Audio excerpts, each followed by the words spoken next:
Bonjour, alors aujourd'hui je remets ici la version longue d'une chronique que j'avais écrite pour le Bifrost numéro 88, mais qui a été mise directement en ligne dans la rubrique Objectif Rune en plus, donc je suppose que je peux d'ores et déjà compléter par une version un petit peu plus longue.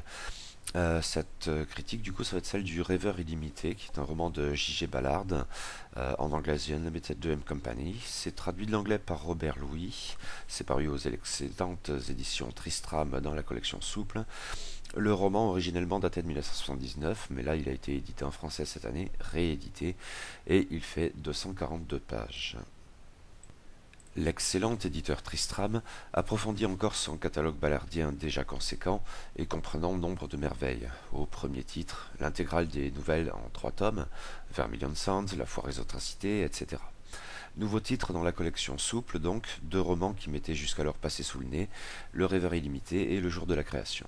Donc là, je vais parler du Rêveur illimité, roman dans lequel l'auteur, classé SF à ses débuts, ne coupe pas les ponts avec le genre, mais se pose encore moins qu'auparavant la question de son appartenance. À dire le vrai, Le Rêveur illimité est un délire inclassable, narquois dans son traitement de l'imaginaire, et pour le moins déstabilisant. Oui, voilà, si Le Rêveur illimité est avant tout quelque chose, c'est cela, déstabilisant. Il faut dire que son héros est complètement taré, fou. Fou, ça ne veut pas dire grand-chose le plus souvent, mais là, pour le coup, nous avons un personnage qui a totalement pété les plombs. Et le roman tient donc du journal délirant improvisé par un psychotique en pleine crise. Par ailleurs, un psychotique dangereux, pour lui et pour les autres. Ses obsessions et ses pulsions lui ont valu bien des ennuis, mais surtout sont passés très près de devenir proprement criminels. Au début du roman, nous voyons ainsi le jeune homme quasiment tuer sa compagne, sans bien s'en rendre compte tout d'abord, puis prendre acte de cette tentative d'homicide pour faire céder toutes les barrières. Blake, obsédé par le vol à propulsion humaine, travaille à l'aéroport, où il furette parmi les avions.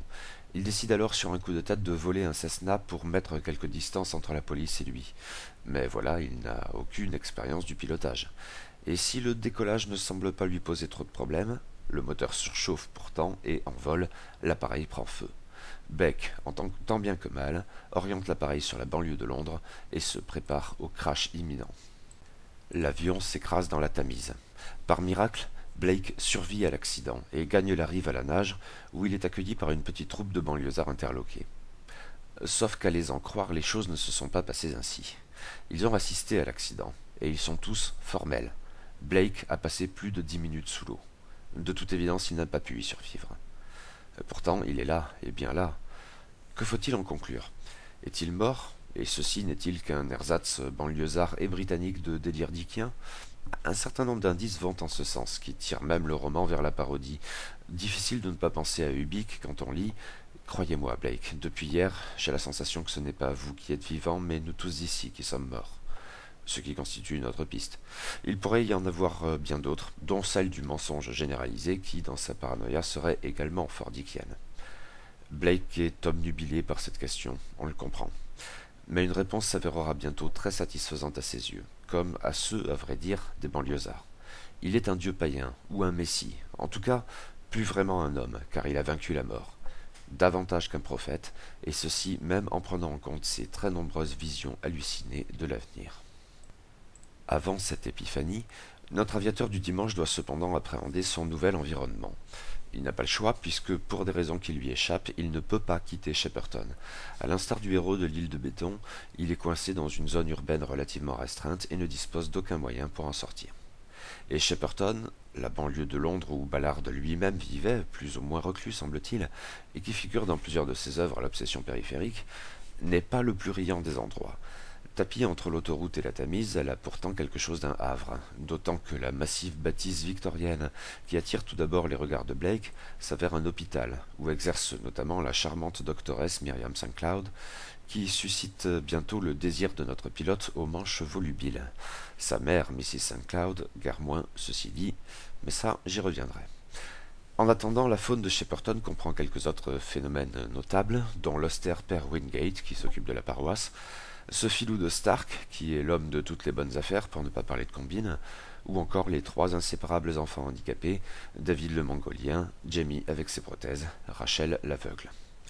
Ces personnages constituent sa famille, mais Blake rencontre aussi des anonymes ou peu s'en faut, qui visitent l'exposition de meubles ou de machines à laver comme tant d'autres bons consommateurs de la classe moyenne, ou moyenne supérieure disons, échangent quelques balles pour la forme sur les cours de tennis, ou revêtent une tenue d'aviateur pour quelques grosses productions empruntant les fameux studios cinématographiques de Shepperton. Tous sont également prisonniers de la banlieue, pour une raison ou pour une autre, qui a forcément à voir avec le crash de l'aviateur. En fait, le passage ne peut d'ailleurs pas davantage s'exécuter dans l'autre sens, et Blake guette les hélicoptères qui demeurent à distance, la police ou les journalistes, très désireux de mettre la main sur lui après le quasi-meurtre de sa compagne, l'ex-hôtesse de l'air, et le vol du Cessna. Quoi qu'il en soit, le tableau que livre Ballard de Shepperton est pour le moins cocasse, sur un mode railleur et narquois, qui ne relève guère des relations de bon voisinage. Il faut donc nécessairement changer tout ça, et ce ne pourra être que pour le mieux. À voir. Mais Blake a son idée sur la question, ou plus exactement la développe à mesure qu'il prend conscience de son statut de dieu païen ou de messie. Un statut qui s'accorde bien avec son obsession sexuelle, qui est aussi, paradoxalement ou pas, une obsession de la nudité. Il ne cesse de faire la remarque que les habitants de Shepperton ne se rendent pas compte qu'il est nu, puis plus tard qu'ils ne se rendent pas davantage compte qu'ils sont eux-mêmes nus. Blake est en effet un satyre, il ne pense guère qu'à baiser tout ce qu'il croise, pas que les femmes d'ailleurs. Il s'essaie à forniquer avec la terre, et se révèle plus intrigué que choqué quand il réalise qu'il a des pulsions pédophiles. Dans son odyssée onirique sheppertonienne, on a bientôt l'impression qu'il copule avec tout et tout le monde, et en permanence, à moins que tout ne se passe dans ses rêves, bien sûr. Mais le sexe est toujours là, son sexe, sempiternellement durci, qu'il brandit comme un goupillon. À chaque page, Blake noie ses environs de foutre. Et le miracle opère. Le sperme divin transforme Shepperton en une utopie tropicale, un jardin d'Éden inversé.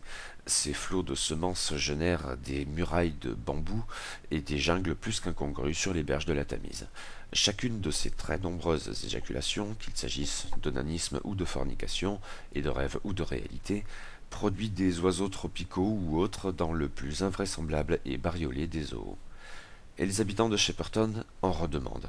Il se les fait tous d'ailleurs, ou non. Myriam, qui est celle qui l'attire vraiment, paraît seule échapper à ces assauts de pervers, car portée par ailleurs sur le consentement dans l'assurance de sa singularité, paraît tout justifier à ses yeux jusqu'au viol systématique. Il y faudra au moins un mariage pour Myriam, des noces sacrées et forcément aériennes, car Blake, dieu païen et ou Christ ressuscité, a pour mission d'enseigner au monde la gloire du vol à propulsion humaine.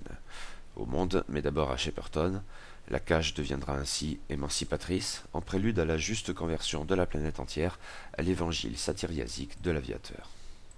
Car le statut divin de Blake ne semble plus faire de doute aux yeux des habitants, peut-être tout particulièrement de Myriam, Mrs. St. Cloud et le père Wingate, qui semblent tous orienter le personnage vers cette révélation, à moins bien sûr que tout ceci, comme le reste, ne relève en fait que de ses propres fantasmes, de fous, de mourants, de morts. Shepperton, remodelé par le foutre divin, devient une rêverie exotique, et, quand Blake se met à enseigner le vol à propulsion humaine à ses habitants, dans une relation tendue avec ses noces sacrées et avec l'orientation archétypale de Judas prise par Stark, le caractère de secte informelle de la ville de banlieue entière ne fait plus de doute, tandis que son dévoiement tropical achève d'en trahir le caractère de communauté utopique vaguement hippie. Or, l'expérience du divin ne s'arrête pas là, car elle prend toujours un peu plus des allures d'apocalypse. Dès le crash, Blake aperçut une étrange luminosité dans Shepperton, évocatrice d'un incendie. Un holocauste peut-être, impression renforcée par l'absence de toute vie dans les rues comme dans les bâtiments à ce stade. Les visions prophétiques de Blake laissent augurer d'un drame, à moins que, là encore, il ne s'agisse que d'un défaut de perception. La mort serait alors trompeuse, ou plus exactement, il serait trompeur de l'envisager comme la fin de tout. Se développe plutôt chez Blake l'idée d'une transcendance, consistant pour ses fidèles à faire ainsi que lui-même et à vaincre la mort. Ce qui peut s'accommoder d'attitudes paradoxales, car les vols à propulsion humaine de Blake louchent bientôt sur le vampirisme ou le cannibalisme. Littéralement, l'aviateur possédé par la folie des dieux se nourrit des corps et des âmes de ses fidèles dévoués. Il en a conscience et il s'en réjouit. Ici, à tort ou à raison, j'ai supposé que l'on pouvait établir un lien avec l'actualité d'alors. Le roman de Ballard sortait en effet l'année suivant le massacre de Jonestown, et je me suis dit que ce n'était pas un hasard. La secte de Jim Jones, à mains égards, me paraît pouvoir inspirer celle de Blake, dans ses bonnes intentions plus ou moins naïves affichées à l'origine, comme dans l'horrible tragédie qui a conclu cette expérience. À ce compte-là, faire de Shepperton une communauté tropicale pourrait faire sens en tant qu'écho de la communauté de Guyana. Le temple du peuple, qui constituerait dès lors le type idéal de la secte, et Jim Jones celui du gourou au sens large et péjoratif, me paraît constituer une inspiration potentielle.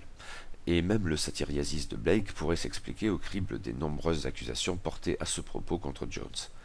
Je dis peut-être n'importe quoi. En fouinant sur le web, un peu hâtivement certes, je n'ai trouvé qu'un seul article établissant un parallèle entre Blake et Jim Jones, et de manière assez abstraite, comme figure inquiétante du gourou. Le massacre de Johnstown n'était pas directement évoqué, et donc encore moins associé à l'apocalypse de Shepperton. On pourrait peut-être renverser la proposition et dire qu'il y en a donc au moins un. Je ne sais pas. Dites-moi ce que vous en pensez si jamais ça m'intéresse. Mais de manière plus générale, on peut dès lors être tenté de déduire de tout cela une lecture politique éventuellement narquoise. Sous cet angle, Le Rêveur illimité n'a pas manqué de me rappeler un roman plus tardif, La course au paradis, où les meilleures intentions et l'innocence hippie débouchent sur des conséquences à la limite de la dystopie, voire au-delà. Et sans doute d'autres titres pourraient-ils être envisagés, aussi bien dans la période antérieure SF catastrophe, par exemple Le Monde englouti ou La forêt de cristal, que dans le ballard de dernière mode avec ses obsessions canoises, etc., avec peut-être sauvagerie pour faire la balance. Tant qu'à faire, on pourrait aussi relever que le délire onirique mégalomane de Blake s'accompagne d'une apologie enthousiaste de la créativité, notamment artistique. En quatrième de couverture, on nous dit que ce petit prince perverti qu'est le roman constitue aussi une parabole sur la situation de l'écrivain, seul véritable rêveur illimité. C'est très possible, mais à ce compte-là, je suppose que l'on peut aussi envisager le roman comme un reflet moqueur de Vermilion Sounds, dont les artistes léthargiques trouveraient enfin dans une orgie frénétique et fatale l'inspiration qu'ils prétendaient chercher sans jamais la trouver. Un bien étrange roman que ce Rêveur illimité, et dont je redoute d'être passé à côté. Il faut dire que c'est une œuvre multiforme où il me paraît difficile de dire où commence, où s'arrête la mauvaise blague, car j'ai tout de même l'impression qu'il y a de la mauvaise blague dans tout ça, délibérément bien sûr. En fait, j'ai l'impression d'un roman où la plus ou moins parodie de Philippe Cadic s'associerait à la métaphysique et à la relecture sérieuse des évangiles, au moins autant que des mythologies anciennes, mais dans une sorte de cahier de brouillon tenu par un adolescent aliéné par ses hormones en ébullition et qui griffonnerait des dizaines de bits à chaque page. Faire la part du sérieux et du grotesque n'est donc finalement pas si évident, tant ces diverses dimensions sont sempiternellement emmêlées. Mais qu'en penser au-delà? Ai-je pris du plaisir à la lecture de ce roman? Globalement, oui, même sans vraiment savoir ce qu'il entendait me dire au juste. Mais j'ai tout de même l'impression d'une mauvaise blague qui s'éternise. Jubilatoire dans un premier temps, le roman tend à s'enliser dans la répétition des mêmes scènes et la perpétuation bien trop longtemps soutenue des mêmes délires hallucinés. La signification du roman, quelle qu'elle soit, pâtit de son tirage à la ligne, au point où Le Rêveur illimité ne parvient plus guère sur le tard à susciter que de l'ennui. Les quelques beaux tableaux fantasques réveillent l'intérêt du lecteur de temps à autre, et quelques farces à l'occasion lui extirpent un sourire, tandis que l'amertume de certains passages suivant le mariage céleste avec Myriam produit un effet étonnant, tant le lecteur ne s'attendait plus à ce genre de dignité, mais passé, disons, la moitié du roman, j'ai surtout eu tendance à m'ennuyer. Bien sûr, cet avis péremptoire vaut ce qu'il vaut, tant j'ai la conviction d'être passé à côté de l'essentiel. Mais demeure le sentiment d'un ballard franchement mineur. Pas nécessairement mauvais, et il a ses très bons moments, mais rien de comparable avec les plus belles réussites en roman ou en nouvelle de cet immense auteur.